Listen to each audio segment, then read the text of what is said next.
In this video, I'm going to walk you through several steps. Step 1, we're going to look at the normal pelvis, how it's being shaped, formed, and what are essential elements that make it up.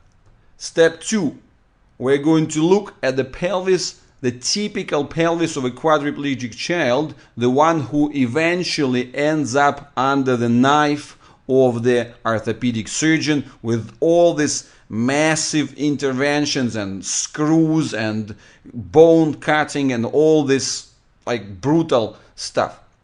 And well, afterwards, step 3, we're going to proceed towards the case, towards point 3. That is the review of the case that gave the title for this entire post and video.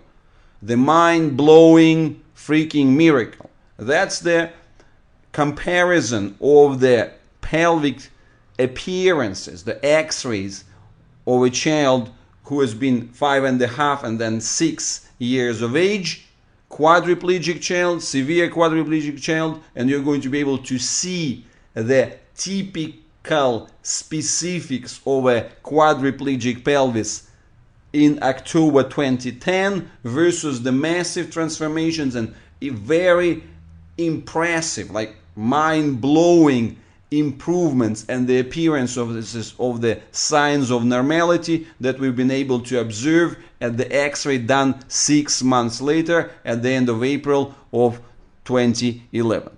Well, let's start. So I'm starting with the basics here.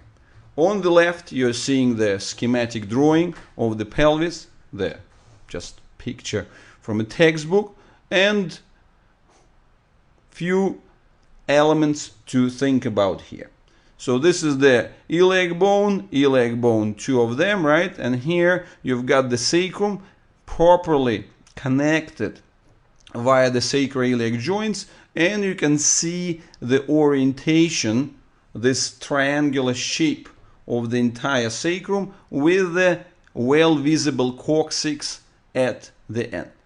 Now, this is the schematic drawing on the left. When we look at the right, this is the picture or an x-ray of a normal pelvis. Well, it's a grown-up, but what you can see all these components well matched. You can see clearly visible sacroiliac joints, you can see the profile of the sacrum, you can see the visible coccyx there. So the picture and the schematic drawing and the x-ray, they match very well. But just to make it clear for you that this is not something unique, I'm going to walk you through several other pelvises that I just randomly pulled out from the internet.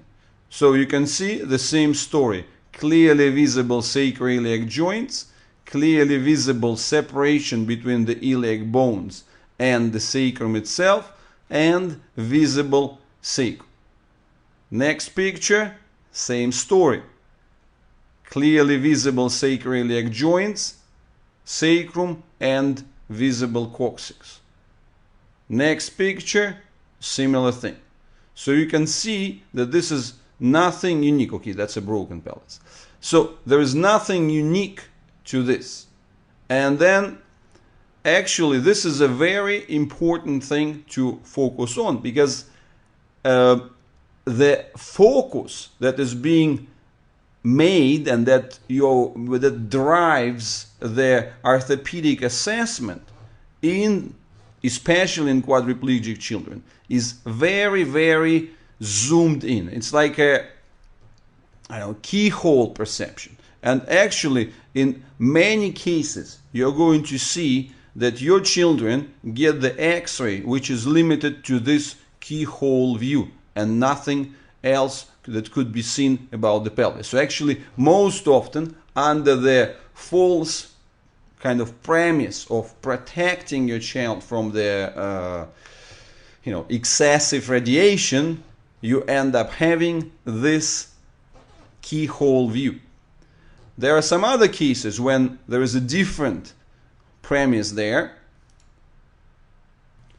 when an x-ray that you get looks something like this. Formally speaking, the pelvis is there, but there is this lead protector which being put over child's genitals, again under the assumption that it protects from excessive radiation. Well, not much really there, but at the same time, what happens, this patch completely destroys the visibility of the coccyx, destroys the visibility of the symphysis pubis, right, the connections between the iliac bones on the front, and also hides the perception of what happens and how the entire sacrum is oriented. This is another very frequent situation that you face. So that's a very important thing to realize, that you need to look at this full picture of the pelvis to get any sort of decent understanding. And one more nuance before we actually move to the subject of our investigation here is to look at this component, the iliac bones, right? So obviously this is the pelvis of a grown-up person, where the iliac bone is pretty much merged into a single thing. Now this is a picture of a healthy, presumably 11-month-old, and you can see that instead of a single iliac bone, well, instead of this single entity that you see on the pictures of the grown-ups, right? So you see this single entity. Well, what you're observing the presence of individual parts, right? And why is it so important? Because this indicates the development of the pelvis, because it's a lemniscate sort of turn of the iliac bone, where the rotations between the upper and lower part, the iliac part itself and the ischial part, so they are oriented separately, and this is a critical element of the entire formation of the shape of the pelvis. So this is very essential. That's a huge potential for the pelvic transformation. So therefore, when you look at the pelvises in the grown-up pictures, don't forget that in a child there is a lot of room for change of the rotational orientation within the iliac bones, because they're not fused. And this is the picture of the 5-year-old, right? Again, it's kind of not such a great quality, but nonetheless we can see very clear distinction that follows the sacrum.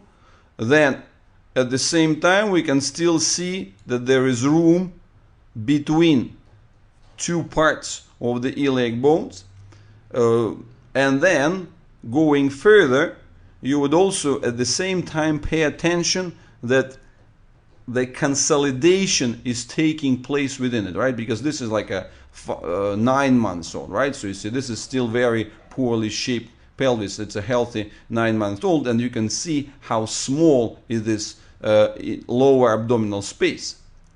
So this is essential to understand that there are several tendencies shaping of the iliac bones, gradual consolidation of the iliac bones, and expansion of the pelvis following the increase of the proportional space in the lower abdomen.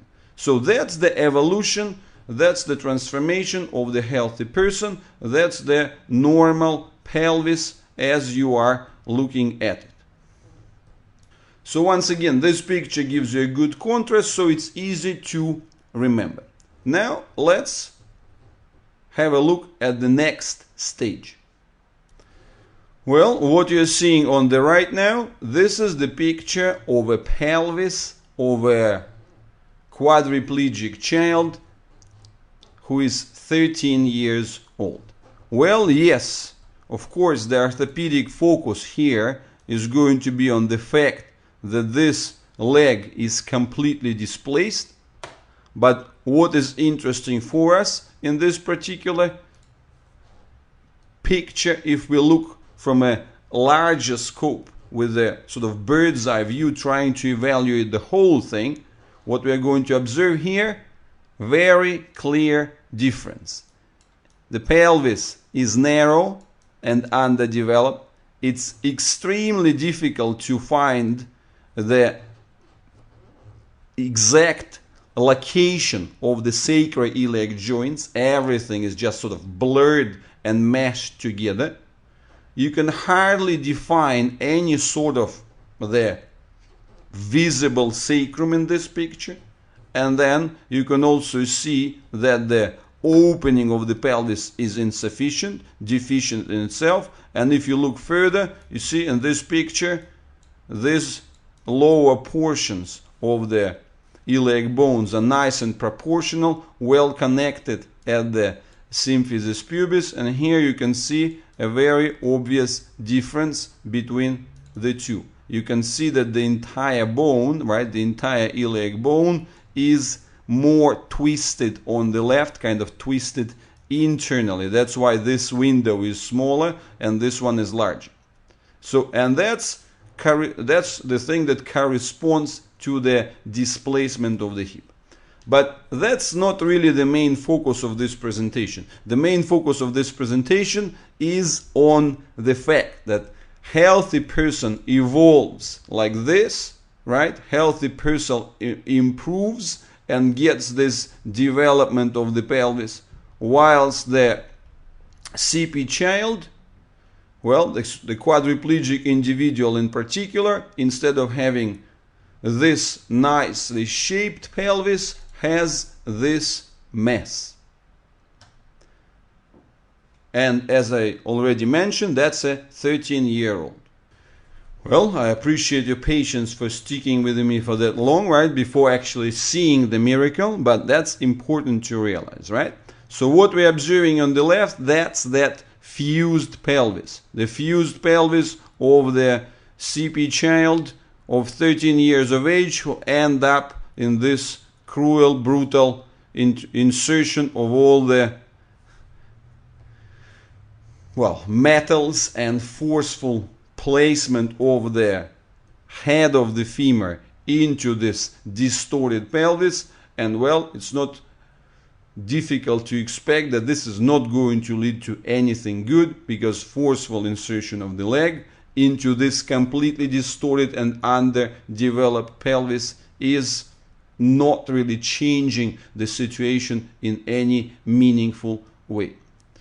So when you look at this picture on the right, this is 13-year-old, right? This is 13. This is 5.5-year-old. So effectively, you can see that in general, this child pretty much was heading the same way.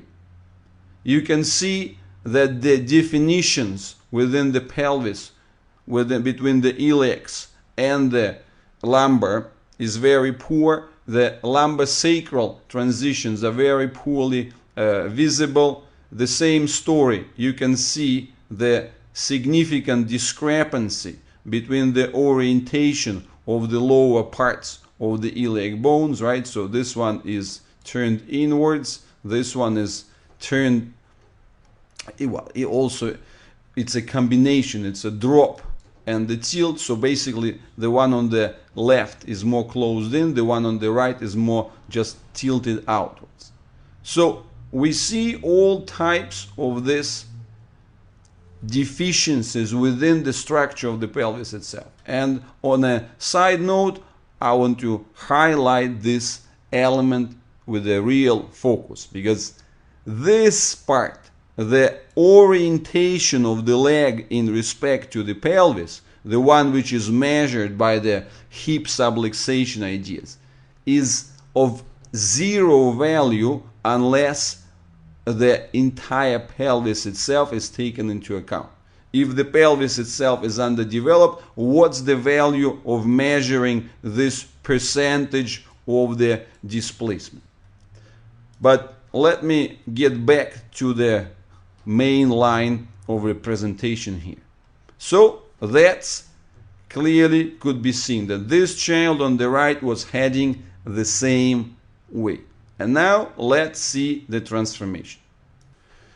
Here you go. What you're seeing on the right, that's this picture from October 2010, where we've seen the mass of a pelvis. And this is the picture which is taken just 6 months later. Well, there is a massive transformation of the pelvis. Look at this. This is this beautiful, visible sacrum. We can finally see the triangular shape. We can finally observe the presence of the coccyx. We can see the shape transformation within the pelvic outlet or the pelvic inlet, whichever way we call it this in this particular situation. So it's the expansion of the pelvis.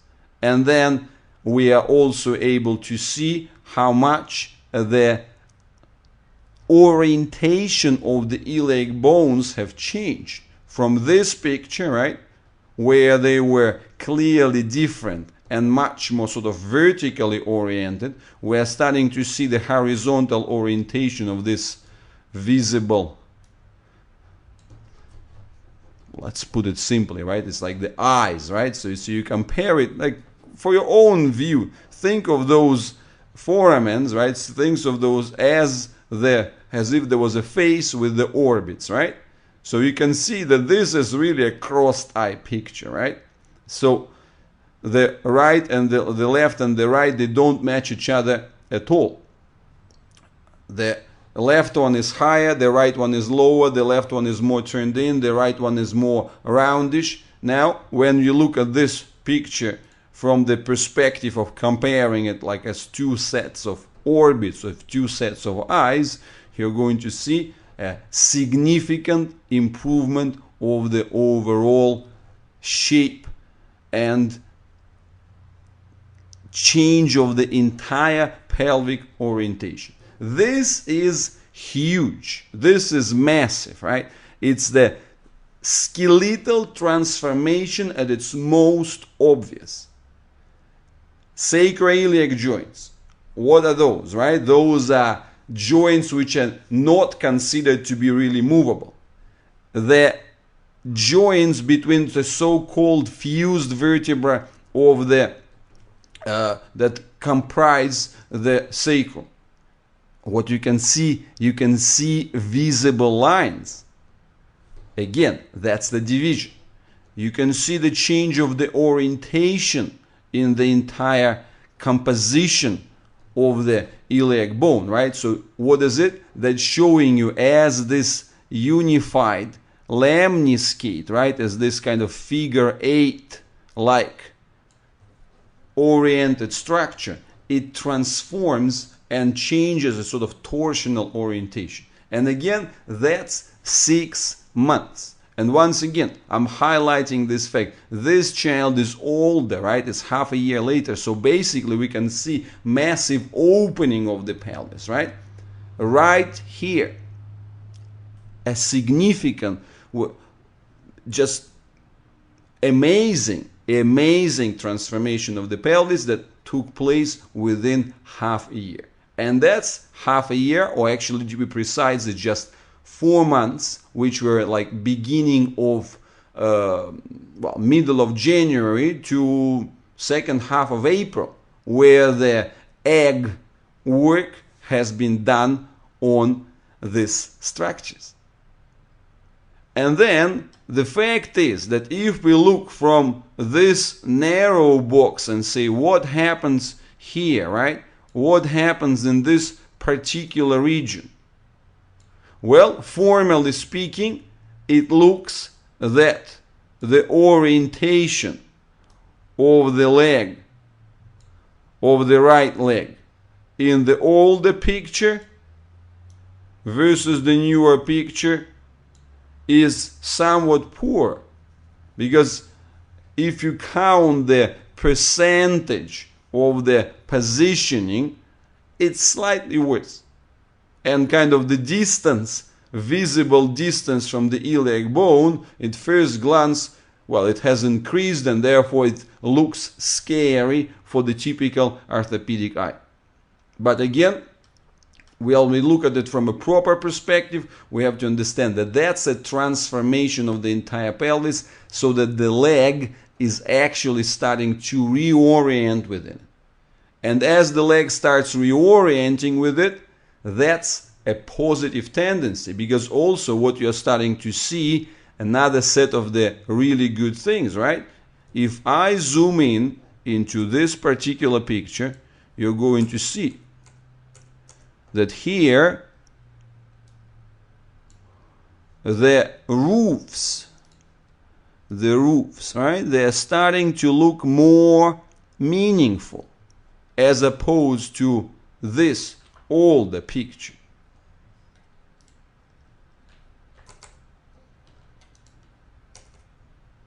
So again, flatter on the old one, more shaped up on the new one.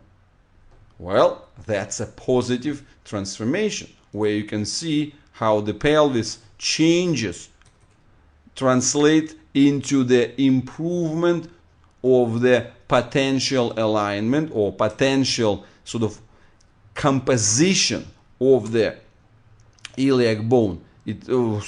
Potential composition of the hip joint itself. And now we can actually look further, and we're going to see this, another really amazing transformation. Have a look at the leg itself, and you're going to see that the leg, right, is also starting to show this rotational transitions, the torsional transformation of the leg, where the angle of the femur is actually improving, comparing to what we have seen before. Let me just draw the straight lines here. Oops, no, that wouldn't work. Okay, what I've done here is a relatively crude analysis, right? But in principle, you can see very well that the angles, they are starting to improve. So from more sort of vertical and therefore less angle and less likely to be inserted in the actual pelvis and having the significant discrepancy between each other, you can see that the shape of both legs is, of both femur bones, the angle between the shaft and the head is really improving. Again, no specific work has been done on the legs. It's purely the transformation that comes from the transitions of the pelvis. So that's what I call the mind-blowing freaking miracle, because this is really impressive. This is really huge, massive, and it's encouraging. It's exciting, because for a long period of time we have been troubled and constrained by the limitations presented of the skeletal kind of fusion of the pelvis. Let me elaborate on this a little bit more to give you a better feel of why is it so important and why I'm so excited about this. You see, this is one of my favorite pictures, because it shows the changes of the proportion in the lower abdomen between the newborn and the healthy, grown-up person. Let's just make a simple evaluation, right? We're going to follow the sacrum, and then we're going to come up with 1-2 vertebrae, right? So what we're going to have here, 1-2. So this is the line, right? This is the line that I'm drawing here through the middle of the body of the L4. So that's where the iliac crest comes. And then I'm going to do the same thing here. So what you're observing? You're observing that not only in absolute terms the pelvis or the lower abdomen increases, it increases in relative terms, right? If you take the total size of the volume of the trunk and compare the proportional element that the lower abdominal compartment, or basically what is related to the pelvis formation, takes, you can see that by proportion it's like at least 3-4 times larger in a grown-up than it is in a newborn child, right? And what's the key difference between them? The key difference between them, this person here is walking, right? And this person is non-walking. And that's a very clear explanation. This person, the newborn, doesn't have this capacity of the pelvis to deal with all the impacts that are going to arrive from the bottom. And therefore, that's the critical thing. In a healthy person, that's how it works. And that's what we have seen on the other pictures. We have seen on these pictures here, let me just scroll to them. Right, so you see this is the 9 months old. You can see that the lower abdominal compartment is tiny. 11 months old, it's already a big increase, and that's where the child is getting closer to the walking, right? This, you can see that this is a non-walking person. There is no way this person would be able to walk because the pelvis is so tiny. And then the pelvis increases, and then this is the 5-year-old. This is already a much larger pelvis, and you can see that the reason why I've drawn that line in that specific way, right? If you draw the line on top of the iliac bone, it's going to come approximately in the middle of the L4, right? So the fourth lumbar vertebra. So basically, if you take L4, L5, so that's the end of the lumbar. So it's 1.5 vertebra. That's approximately the level where the iliacs come up. So that's where this formula, this calculation comes from. So this is really, really essential. And what do we want to do with ABR, right? What is our biggest goal? What we want to achieve if we want a person to get usable legs? We have to get the transition from this tiny shape, right? From this tiny bottom line. So from this tiny mini volume there towards this increased volume. And that's the key trouble of the CP children, that basically as the child grows in all other departments, the relative proportion of the abdominal development doesn't catch up. It stays as poor as it was. And then that's where we actually coming up with this is our goal, right? This is our goal, to expand the pelvis. In other words, unless we expand the pelvis, we can't get any legs, right? Any legs under control. Because if the pelvis remains tiny and the legs continue to grow, well, there couldn't be any expectations of the legs potentially fitting into this increased pelvis. Sorry, of the increased legs fitting into this tiny pelvis.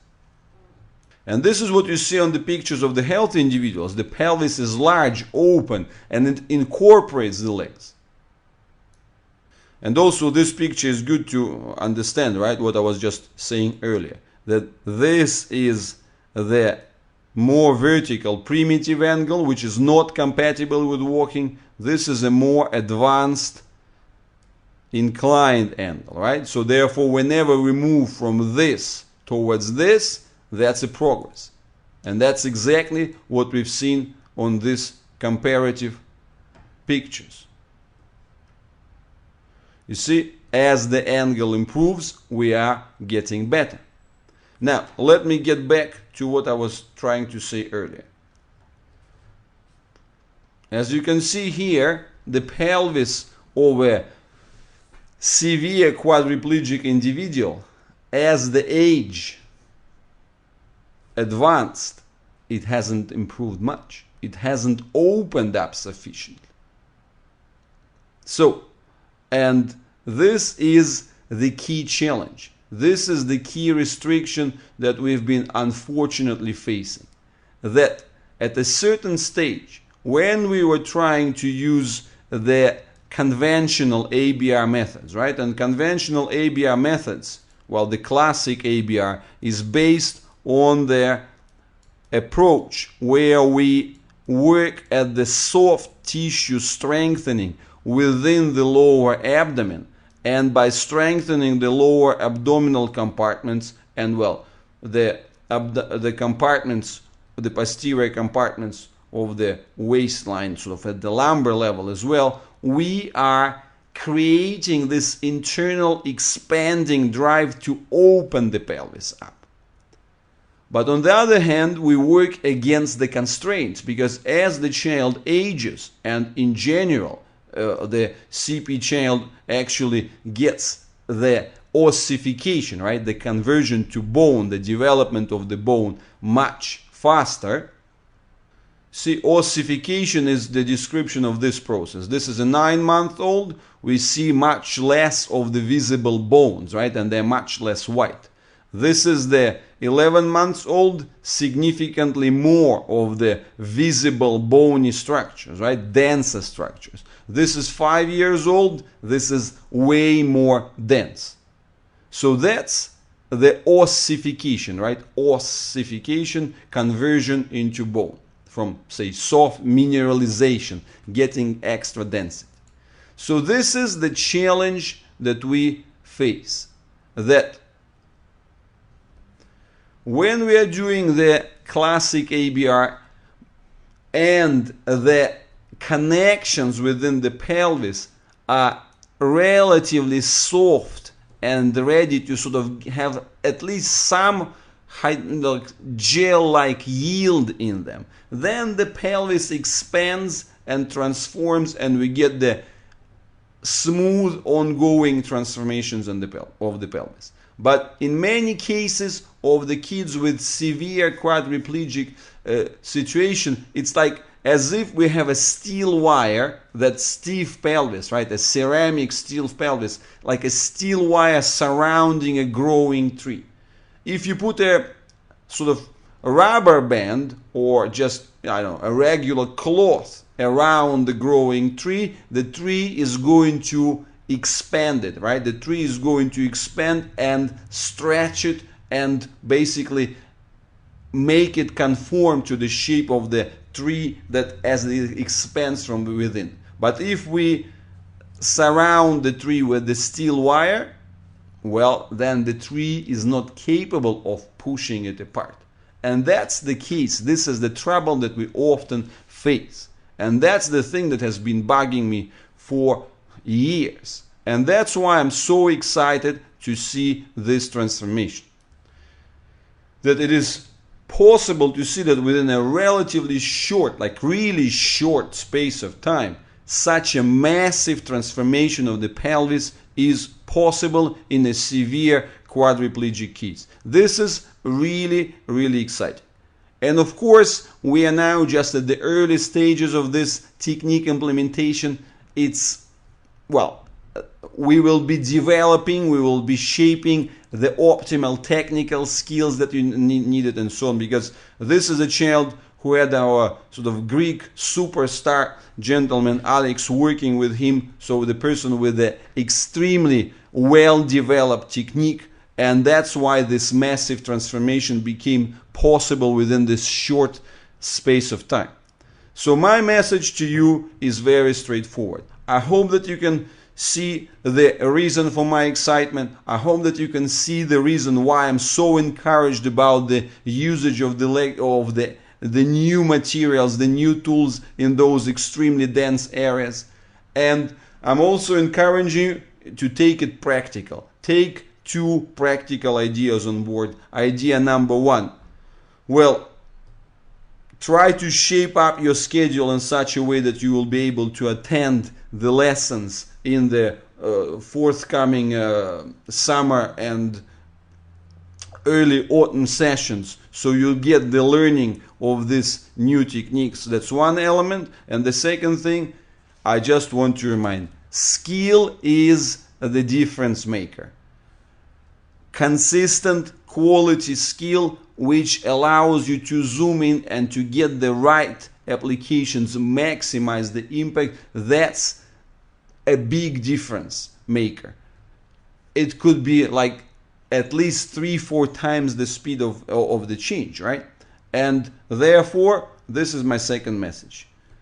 Take the time, reserve spots in your schedule, attend the classes, learn it well, and then don't just learn it well once, attend the next session to reinforce this and to make sure that your egg rolling skills are really in top shape, that you're really able to perform well.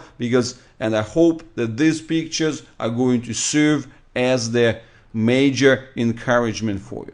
And from that same perspective, I would also encourage you guys to make sure that you are looking for the good X-ray pictures of your kids' pelvises, that you're not going to limit, or that you're going to ask for getting the proper full-scale pelvis shape without getting to this keyhole views, and also trying to make sure that you don't have any patches like this obscuring the information about the structure of the pelvis. Well, it turned out into a relatively long session, but I hope I was entertaining and educating, and at the same time, well, motivating, all in one package. And as always, I'm welcoming extra questions, comments, and anything that you will be willing to share. Well, let me know that you are alive, kicking, and responding. All right? Take care. All the best.